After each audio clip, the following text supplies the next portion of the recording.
Hello, my today's topic for pseudoscience is palmistry. Now, first we need to know what is palmistry. Palmistry is a form of divination that uses the lines in a person's palms to get details about the individual's life and personality. It is also known for predicting one's future. Palmistry is also known as chiromancy, which comes from the Greek word chiro, meaning hand.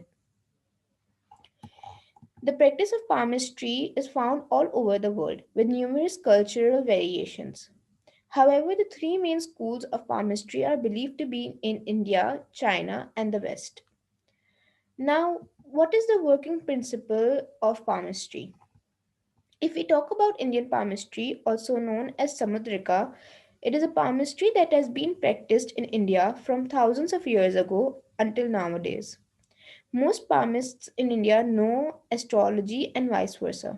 In fact, the great Indian masters put astrological signs into the palm of your hand, and that's why they have the Saturn finger, the mount of moon, the girdle of Venus, and so on. In fact, there are many interesting signs which are found in Indian palmistry, such as the Temple of Fame and the fish mark, which are not recognized in Chinese palmistry. In West, palmistry is studied in a very scientific way. They divided palmistry into two divisions. The first division, described as chirognomy, includes a study of consistency, flexibility, color of palms, nails, fingers, thumbs, and mounts. The second division, called chiromancy, includes lines and signs on the palm. In China, the palmist not only analyzes palm lines and hand appearances but also applies the five elements metal, earth, fire, wood, and water on it to predict people's fortune and personalities. Chinese palmistry was combined into Chinese physiognomy or face reading. Chinese physiognomy covers body reading, appearance, voice, foot, and body movement reading. Those who study palmistry and physiognomy are able to understand people's personality, character, and potential. Also, they can predict people's health, marriage, wealth, career, and future.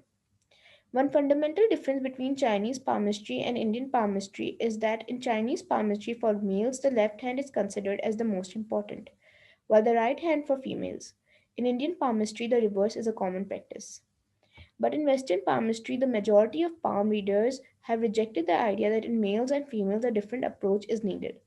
This can be explained with the fact that today in Western culture such ideas are recognized as an example of unfounded sexism. Now, if we talk about the history of palmistry, the origins of palmistry are uncertain. But most scholars believe that the practice of palmistry started in India and has its root in astrology. It's studied in the Vedic spiritual texts. A Hindu sage Valmiki is thought to have written about palm reading several thousand years ago. From there, the practice spread to other areas like China, Egypt, Babylon, Tibet, Sumer, Persia, and more. Prehistoric caves from France and Spain have drawings on their walls of hands with lines drawn in as well. Aristotle discovered a treatise on palmistry on an altar to the god Hermes. Julius Caesar is also known to judge his men by palmistry. Now let's discuss why palmistry is a pseudoscience.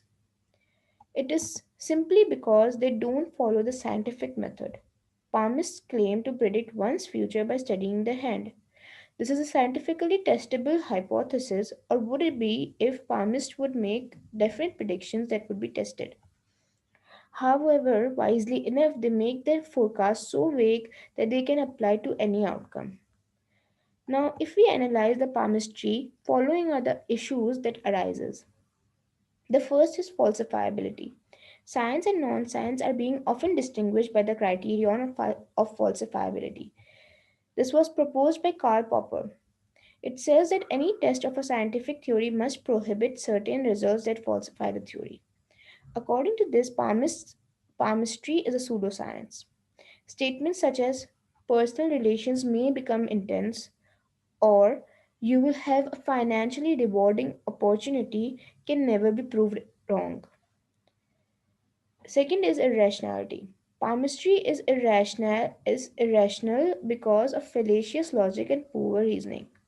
The predictions and conclusions made from the appearance of lines on the palm are not backed by any scientific or biological reasoning. The third is lack of mechanism. There is no constant mechanism or technique of palm reading. Each palmist has his own way and reasoning, and the methods are very vague and they vary region to region and culture to culture. Now, why do people still believe in palmistry? The reasons are very simple. Firstly, many people believe that anything that can be traced back as many years as palmistry must be valid. It has, after all, withstood the test of time. Secondly, it is actually referred to as a science in many books and on many websites. People holding themselves out as doctors practice the art of palm reading. Hence, common people fall for it. It is the third reason, which is the most important reason, is human nature. It is human nature to want to know what is going to happen in the future so we can prepare ourselves for it. The problem is that many people turn what they learn into a self fulfilling prophecy. They do things that ultimately cause the things that have been predicted to actually come true. Now, to create more literacy around this theme, awareness needs to be created. The concept of falsifiability needs to be taught commonly. It needs to be understood commonly that the claims made about one's personality often apply to most of the people and the predictions made are not testable. Moreover, false palm readers needs to be unveiled through social experiments and public representatives. This was my take on palmistry as a pseudoscience. I hope you liked it. Thank you.